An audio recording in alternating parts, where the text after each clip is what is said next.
لوگوں کو حج کرتے ہوئے بھی شرم آتی ہے احرام میں. بعض لوگ ایسے بھی نالائق ہیں, ایسے بھی نالائق لوگ ہیں. میں چند سال پہلے حج پہ گیا تو ایک عالم نے واقعہ سنایا کہ امریکہ سے ایک فیملی آئی, میاں بیوی, بہت ہی عیش و عشرت میں پلے ہوئے لوگ تھے. شوہر نے بیوی کو کسی طرح سمجھا بجھا کے چلو بیگم حج پہ چلتے ہیں, حج پہ چلتے ہیں, حج پہ چلتے ہیں, لے آیا وہ.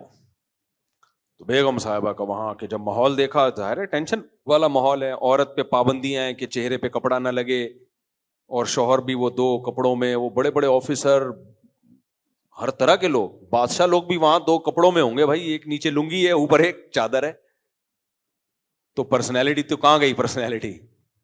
تو مولانا نے مجھے بتایا کہ ہمارے گروپ میں وہ جوڑا تھا, تو وہ خاتون اتنا غصہ, احرام میں, حج کے احرام میں آنے کے بعد تو آپ نکل نہیں سکتے نا, تو حج بھی فرض ہو گیا آپ کے اوپر, پھر اگر آپ احرام سے نکلو گے تو دم بھی واجب ہے. تو بھئی عرفہ کے دن تھوڑا سا قیام کر لو تاکہ آپ کا ایک رکن تو ادا ہو جائے نا, باقی چیزوں کی تلافی قربانی دم سے ہو جائے گی. نہ عرفہ سے ایک دن پہلے بھاگ گئی وہ, اور کہا مجھے رہنا ہی نہیں ایک سیکنڈ کے, حالانکہ مسلمان تھی, رہنا ہی نہیں ہے مجھے, ماحول ہی مجھے پسند نہیں ہے, ملاؤں کا ماحول نا, مولویوں کا, بالکل سارے وہ عجیب سا ایک, ظاہر ہے سارے دیوانے وار گھوم رہے ہوتے ہیں, مستانوں دیوانوں کی طرح گھوم رہے ہوتے ہیں, کنکریاں مار رہے ہیں اور ادھر سے ادھر جا رہے ہیں, عجیب بدحال.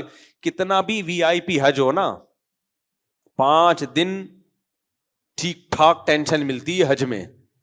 میں نے 2013 میں بہت وی آئی پی حج کیا تھا, بہت وی آئی پی حج, اس کے بعد بھی اللہ نے کروایا مجھے.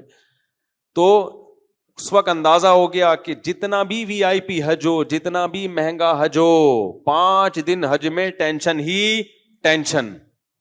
5 دن تک تو وہ جو مینا کے ایام اور رمی وغیرہ کے جو ایام ہیں وہ بہت سخت ٹینشن کے ایام ہیں, کیونکہ اتنی زیادہ کراؤڈ کو وی آئی پی کی, یا تو ہیلی کاپٹر میں ہو جائے حج, اس کے علاوہ آپ کے پاس کوئی آپشن نہیں ہے. ہیلی کاپٹر میں ہی عرفات کا وقوف ہو, وہیں گھومتا رہے ہیلی کاپٹر, تو اس کے علاوہ ہو نہیں سکتا. تو جن کو جو ناک پہ مکھی بٹھانے والے لوگ ہیں وہ کہتے ہیں ہم سے نہیں ہوگا. ہم نے اپنے بزرگوں کو دیکھا ہے جن کے ساتھ ہم نے حج کیا, حالانکہ وہ مالدار ہیں, اللہ نے ان کو مالی گنجائش بھی دی, لیکن حج میں اپنے آپ کو بالکل مٹا دیتے ہیں. عرفات کے دن جن میں تکبر ہوتا ہے وہ کیا کرتے ہیں, بڑے نفیس اسٹائل میں نا, چلو اب آ گئے حج کرنے, خیمے میں جائیں گے, اسی کے اندر پراٹھے کھا رہے ہوں گے, پکوڑے کھا رہے ہوں گے وہاں بیٹھ کے, ٹھیک ہے نا. یہ بھی غنیمت ہے, نہ کرنے سے اچھا ہے. چلو آپ نے وقوف عرفہ کر لیا, لیکن وقوف عرفہ کی سنت کیا ہے؟ اپنے آپ کو ذلیل کرنا, اپنے آپ کو مٹانا. حج نام ہی اسی چیز کا ہے. تو جو اللہ والے لوگ ہیں جو اپنی پرسنالٹی کو رکھ کے آتے ہیں کہ یہاں دیوانوں کی طرح حج کرنا ہے, تو وہ کیا کرتے ہیں؟ عرفات کے دن ہم نے ان کو دیکھا ہے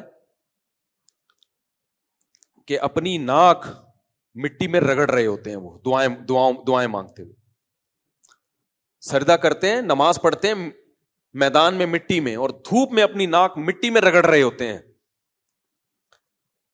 تو اپنی اللہ کے سامنے جو ہے نا اپنی پرسنالٹی اور ایٹیٹیوڈ, یہ سب چیزیں کہاں رکھ دینی چاہیے؟ ہاں, یہ سسرال میں چلتی ہیں. سسرال میں جب جاؤ تو ڈبو کے مت کھاؤ, سسرال میں جب جاؤ تو چینی کم ڈالو, کیونکہ غریب لوگ چینی بھر بھر کے چمچ ڈال ڈال کے پیتے ہیں, مالداروں کو سب کو شوگر ہوتی ہے. اگر آپ کو شوگر نہیں ہے اس کا مطلب آپ غریب آدمی ہو. کچھ بیماریاں مالداروں کی ہوتی ہیں, آپ کو ہر مالدار کی جیب میں کچھ ٹیبلٹس ہوتی ہیں, یہ صبح یہ پیناڈول تو ایسے ہوتے ہیں ان کے یہاں جیسے کوئی مسئلہ ہی نہیں ہے نا. تو سسرال میں آپ اپنا ایٹیٹیوڈ دکھاؤ, جا کے سب شو بازیاں دکھاؤ اللہ کے سامنے. جب اللہ کا حکم ہے تو بھائی سب سے پہلے کون ہے؟ اللہ ہے, پرواہی نہ کرو. نبی صلی اللہ علیہ وسلم نے فرمایا جتنا پرا گندا حال ہوگا نا, اللہ کو وہ حاجی اتنا زیادہ محبوب ہوگا. جتنے بال بکھرے ہوئے, کیونکہ حج میں کنگھی نہیں کر سکتے آپ. ایک صحابی کی حالت یہ ہو گئی تھی کہ سر میں جوئیں, اب تو حج 4-5 دن کا ہوتا ہے نا, پہلے جب مدینہ سے نکلے حج کے لیے تو احرام میں 1 مہینہ, تو پھر راستے کا سفر, دھول مٹی. تو ایک صحابی کی حالت یہ ہو گئی تھی کہ سر میں جوئیں اتنی پڑ گئی تھی ان کے کہ نیچے جوئیں گر رہی تھی ٹک ٹک کر کے ان کے سر. یہ حالات ہو جایا کرتے تھے. اب تو اتنی پرسنالٹی اور وی آئی پی قسم کے حج ہیں, اس میں بھی لوگ ناک میں مکھی بٹھا کے ایکچولی یہ کیا ہے, یہ ایسے پڑے ہوئے ہیں ہم, یہ کیوں ہے, تو یہ نہ نخرے والے آدمی کا کام بیت اللہ کی زیارت ہے ہی نہیں.